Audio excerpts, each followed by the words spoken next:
I'm David Flynn. I am the CEO here of Hammerspace. My prior claim to fame is the company Fusion.io that sort of introduced the whole enterprise flash for high performance, especially server-side flash, what has now become NVMe. And you'll see that what I'm doing here actually relates a lot to that, because I helped create the problem that this is now fixing of having data be physically distributed. In that case, it was distributed across lots and lots of servers, but on the capacity, and that's on the performance end of the scale, but on the capacity end of the scale, we've seen the same thing happen with clouds, giving you a really good reason to need data physically distributed across infrastructure. In this case, totally different cloud providers. So what are we about? We're all about simplifying how data is used, consumed, and managed across a hybrid multi-cloud. And headquartered here, young company, a lot of R&D has gone into this. And so the premise is, managing data is broken. I helped create the problem because data needs to be physically distributed. The issue at the heart of it, we're all familiar with the notion of data gravity, right? The fact that large volumes of data represent a lot of potential value, and therefore applications, services, users gravitate into orbit around that data. Now that in and of itself is not bad, that's a good thing. That's what digital transformation is all about, being able to quickly extract useful stuff from data. Even the most mundane of old school businesses now need to use data to accelerate and to stay competitive. So data gravity is not bad, except for the fact that the only way today data is accessed or managed is actually indirectly through the infrastructure. Take, for example, the fact that you can't refer to an item of data without first saying what piece of infrastructure. It's not the file foo or the object foo until you first say, well, the foo that's in S3 or the foo that's in my NetApp or the foo that's in my Isilon or the one that's in Azure Blob Store. You can't even scope the data until you first talked about the infrastructure. So data is referenced indirectly through the infrastructure. Why is that bad? Because now those applications and users that are all attracted into orbit around the data are binding to the infrastructure. In other words, infrastructure is displacing the ability for applications to connect and work directly with data. And the data is managed indirectly as well. It is imbued with the capabilities of the storage that's housing it, and you're actually managing the storage. This seems very natural because it's the world we all grew up in, but frankly it's upside down. We've all been living in Plato's cave, managing things in a very concrete fashion and putting the cart before the horse. It's all upside down. How do you, or in addition to data gravity getting turned into a bad thing when actually it should be a good thing, you have all of these other symptoms and problems that actually originate from the fact that we manage data in an infrastructure-centric way. So the data sprawl or the data siloing, which are kind of opposite, you know, whether you put it all in one place or spread it all over the place, it creates massive problems. The manual processes that it takes to move things around, the cost and inefficiency, all of this actually originates for that one reason, that it's an infrastructure-centric world. And it has only gotten worse now that that infrastructure is cloud, because now it's owned and operated by somebody else, which means that somebody else is in physical possession of your data. If governments leaned on them, or if you have a bad actor, insider, like we saw with Capital One, they can violate the data. So as soon as we introduce a separate owner-operator for the infrastructure, it even drives home even more how important it is, especially when that's recoupling the compute side back with the data. Now that data gravity is actually forcing you to attach and use specific compute resources. It's back to the old mainframe days where it was all pre-integrated. The heart of the problem is the fact that data needs to be physically distributed, and there are many different design points for the infrastructure. Flash in the server, my beloved NVMe, which this year, for the first time, overtook all other forms of SSDs for the highest volume.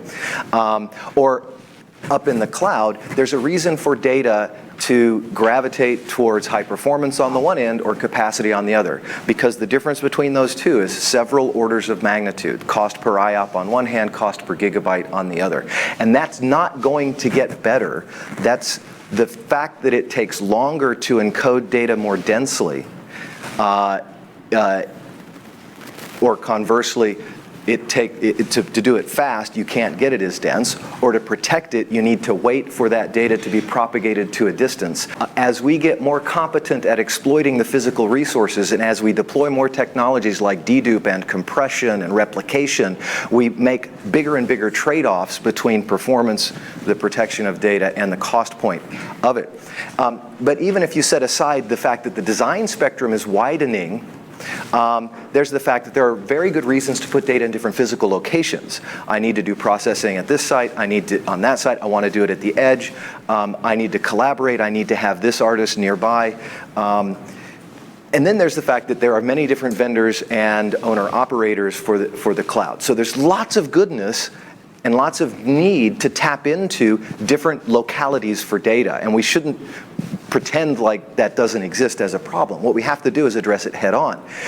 But what you see today is that there's a whole slew of companies that have been built solely for the purpose of trying to tap into this ability to address multiple pieces of infrastructure. For example, caching is basically moving the data and promoting it to be closer, taking it out of something further away and potentially lower cost, and moving it to something closer, more expensive, but faster.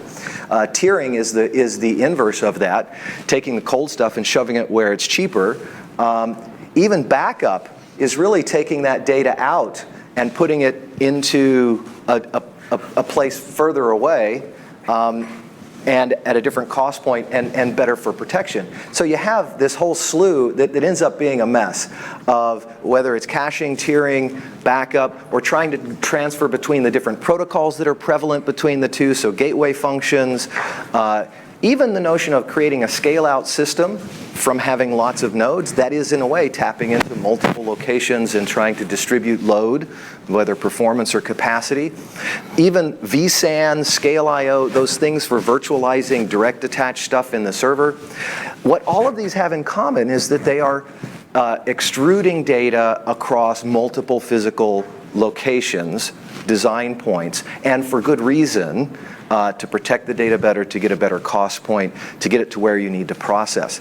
But the other thing they have in common is that they take this broken status quo that data is being managed through the infrastructure, and they make it worse. They compound it, because now your data is spread out across multiple pieces. And there's a question, where is my data? If I lose this piece, do I lose my data or not?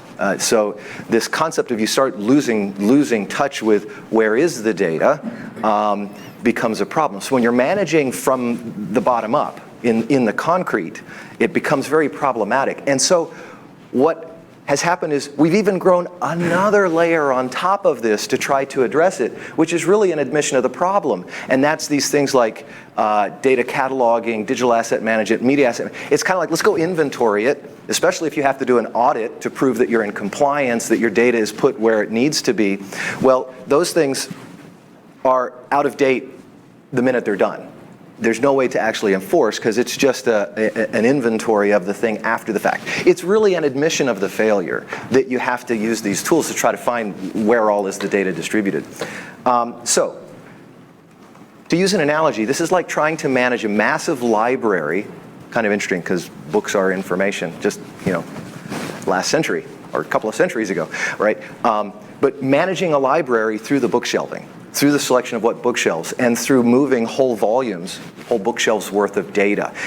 That's broken. What did we invent like eons ago to solve that? It was using a catalog system, moving into the meta, right?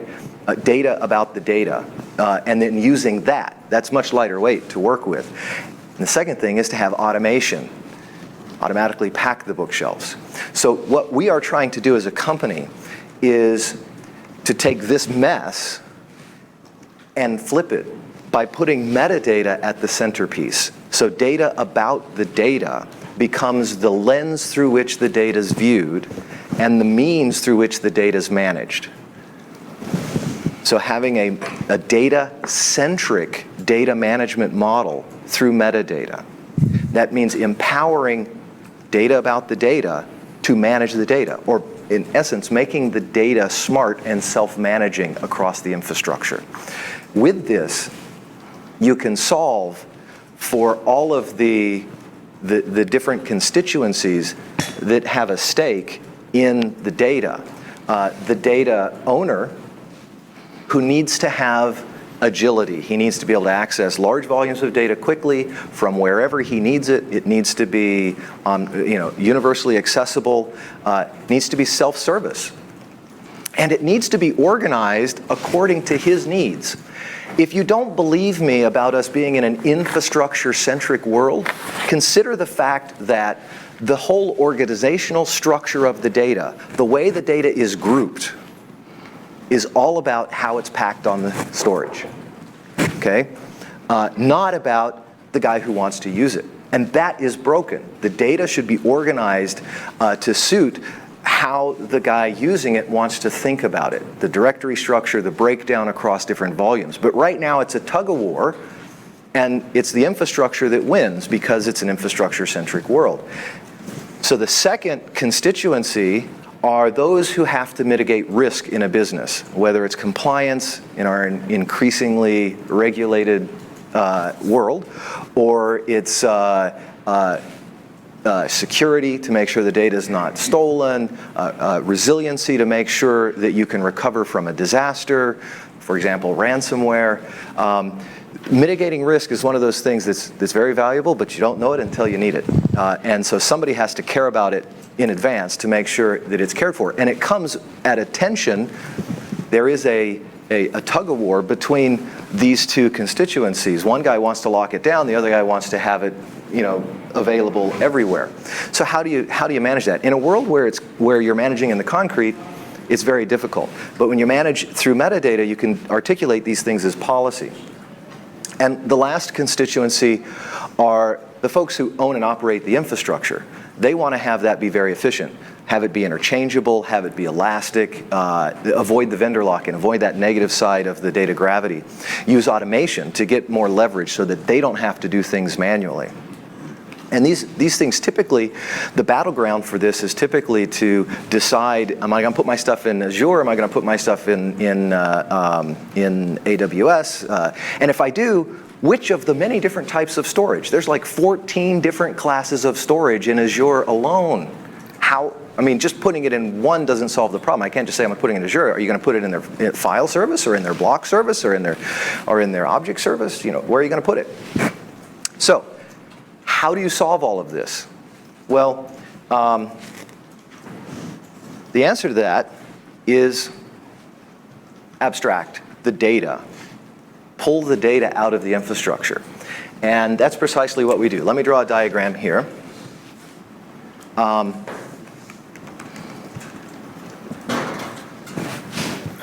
You take your storage, whether that's block storage, so block, file,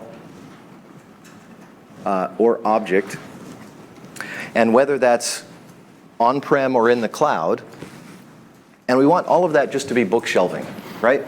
Passive. The data is going to be the actor. So what we do is we elevate and put the namespace, and I'm going to use this diagram representing kind of a directory structure. Because when I talk about metadata, what I mean is, what is the piece of data called? How is it organized related to the others? What directory is it in? What kind of access controls does it have, etc. And then you have up here, whether it is on-prem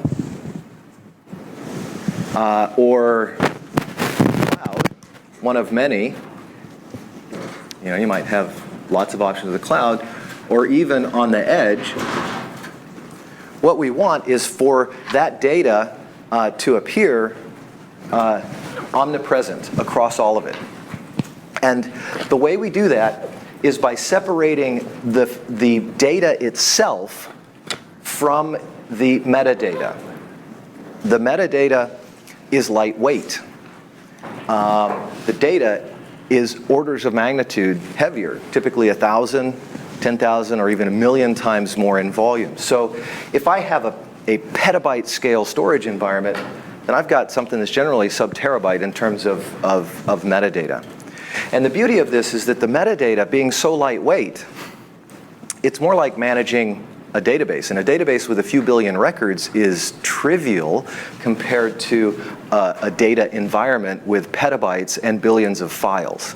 One feels like molasses, the other one is easily replicated and managed. So what we are doing is subjugating the existence of the data to the behest of the metadata. But to do that, we have to basically elevate the file service, the object service, the namespace service out of the infrastructure and make it a true service.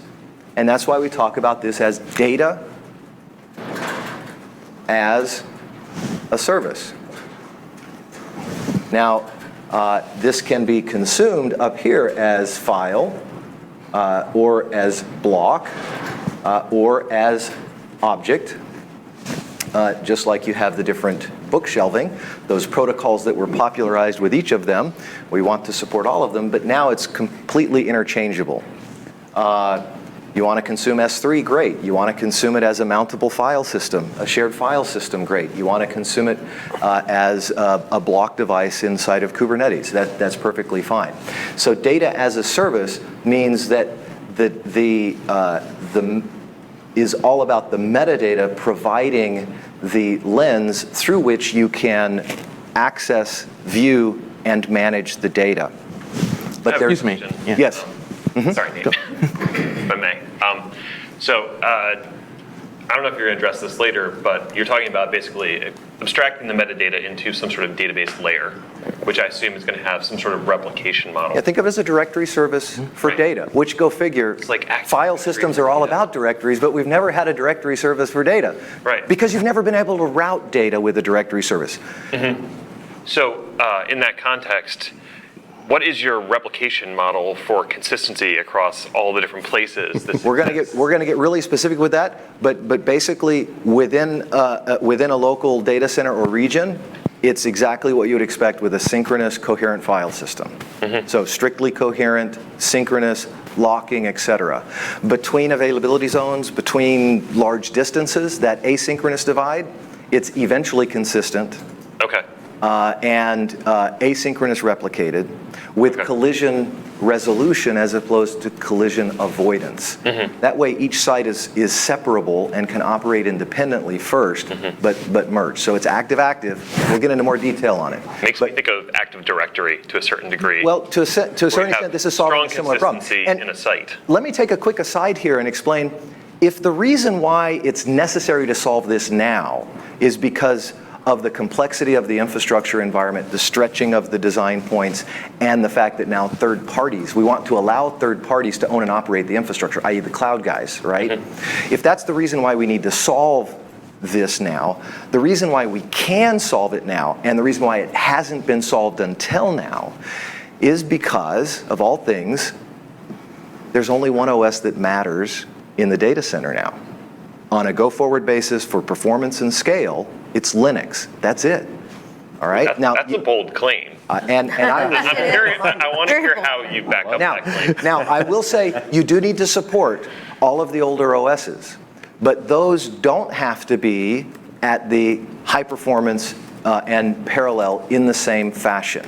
So as a company, we have made the choice and said, look, the future is Linux, especially now that we've run into the end of, or we're slamming into the end of Moore's Law, and we have to have applications scale out. So we're microservice, containerizing them, and building scalable architectures with them. That's all about Linux. So hopefully later on in the presentation, or in the series of presentations, you get the argument that the future isn't Linux, the future isn't Windows, the future is platform as a service, serverless, is just writing code.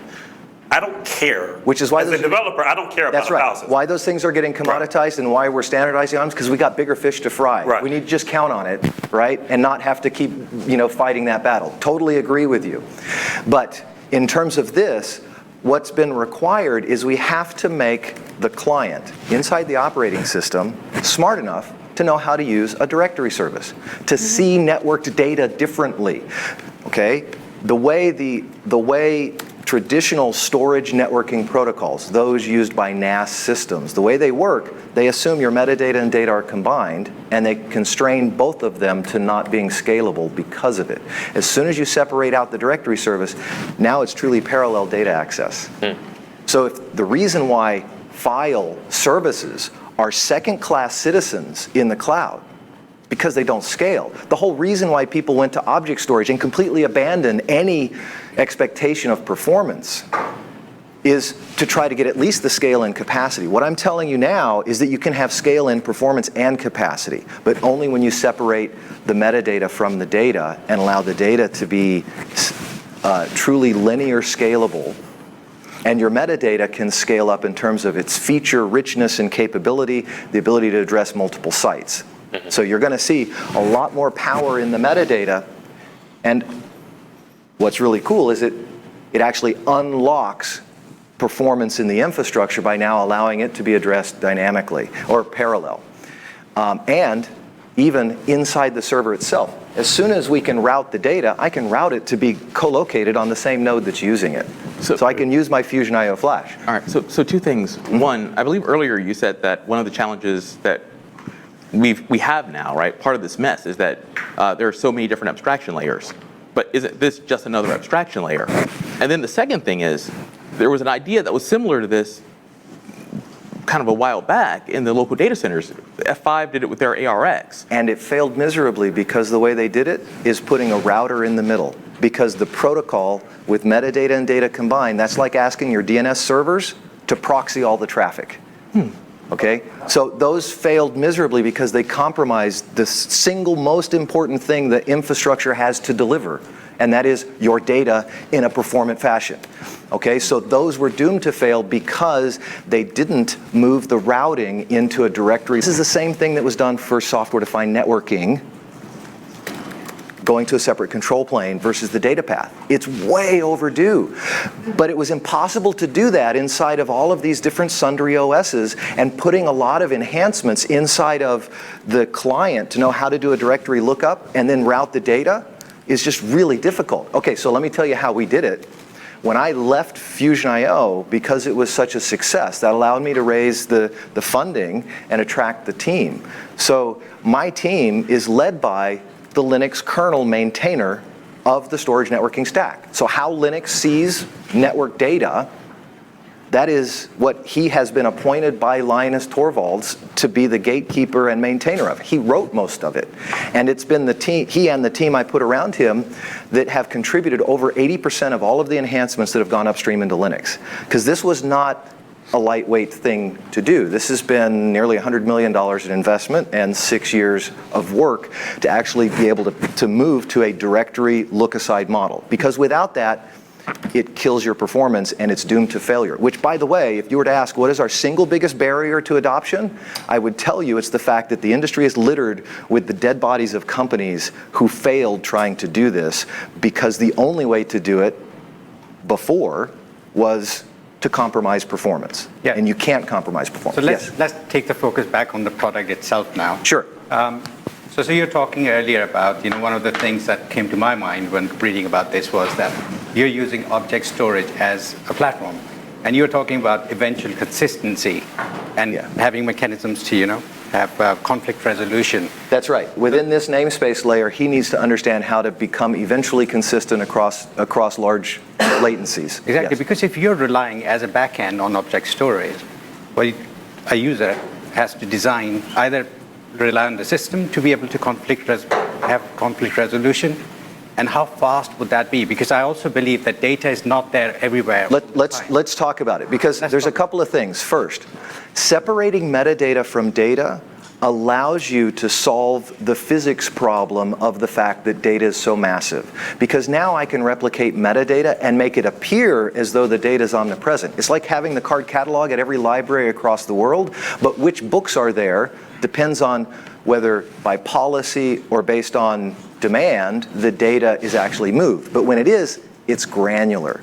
Granularity is the key here for the same reason it's the key to microservices and to the Kubernetes world. if you're going to do scale, and if you're going to get agility and dynamic, you've got to go to the smallest constituent pieces and make them independent.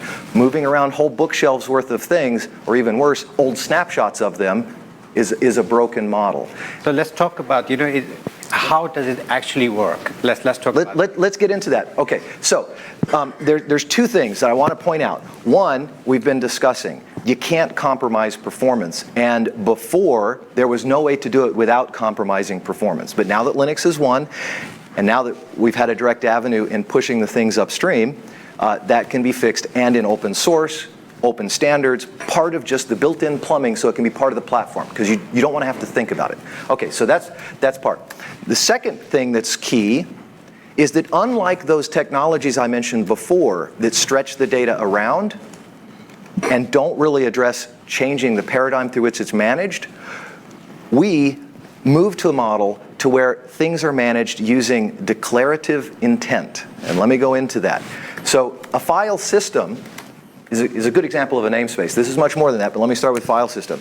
You have access controls. Access controls, ACLs is what they've been called in the Windows world anyway. Those determine who can access what and from where. It's all about the front door, who has visibility to and the ability to manipulate the items of data. When you elevate the namespace out from the infrastructure, you have to introduce the corollary that's inward facing. And those we talk about as service level objectives.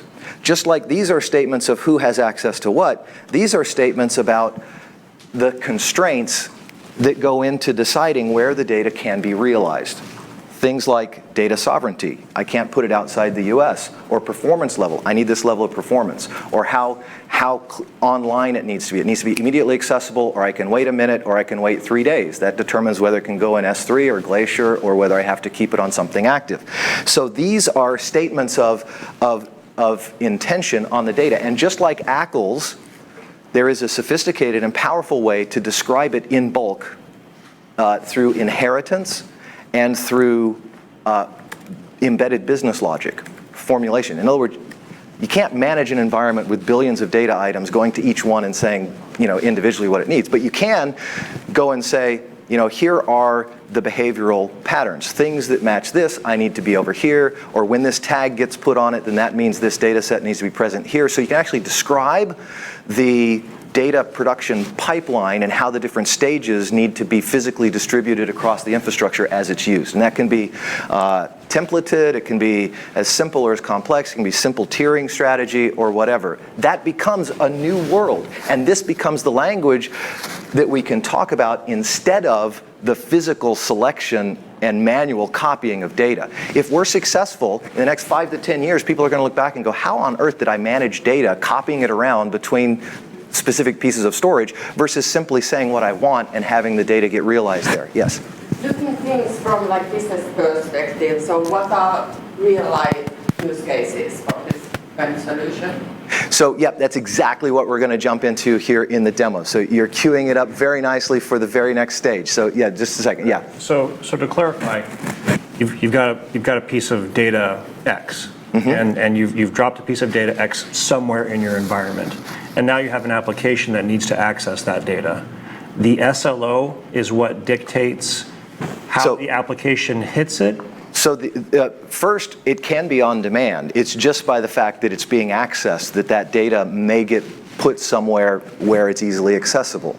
But you can use the SLOs to dictate in advance that things need to be pre-staged here, because the last thing you want is for your compute resources to sit idle while the data is getting moved around. So is the SLO doing the routing? So the SLO is stating your intention, and it can be as concrete as put it here, or under these circumstances, put this stuff here, or it can be as abstract as, I need this to have 5 nines availability, 10 nines durability, this level of performance. I need it to be excluded from anywhere except for North America. Right. So basically, here's the concept.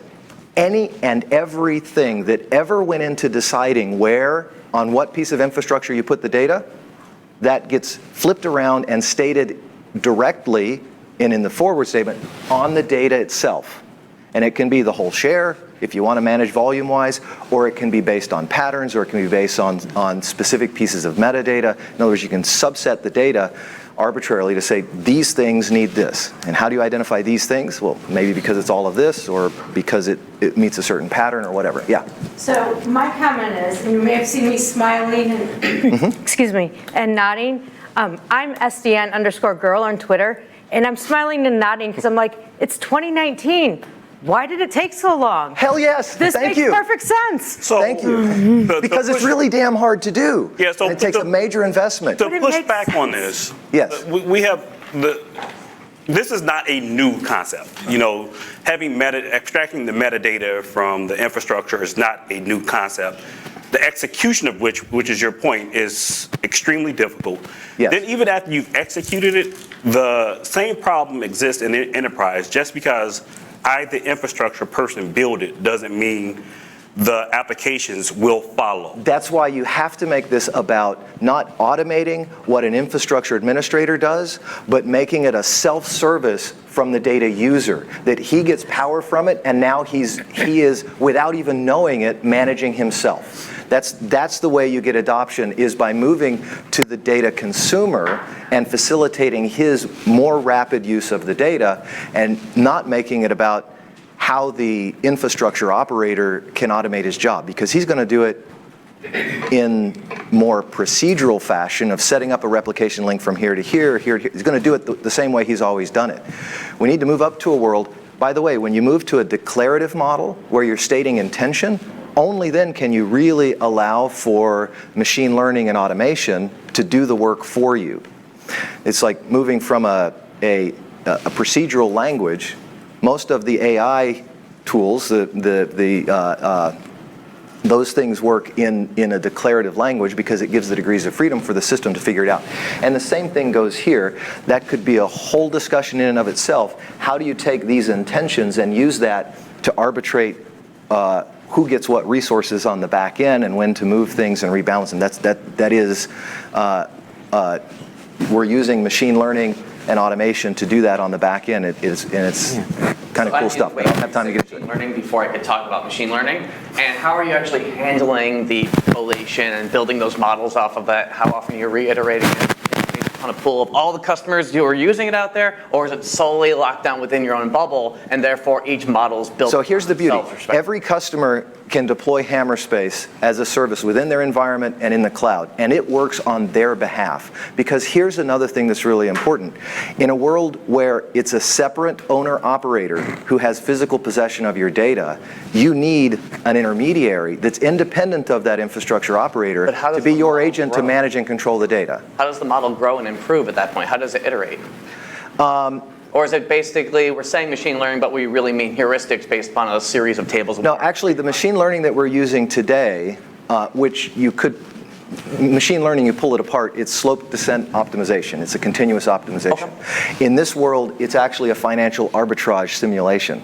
What we're doing is auctioning the physical resources to the data objects at a granular level and having the supply and demand curves decide on things, even pricing the cost of moving things. Okay, but that's a whole different subject. That addresses like 90% of my ML questions, which makes it much easier.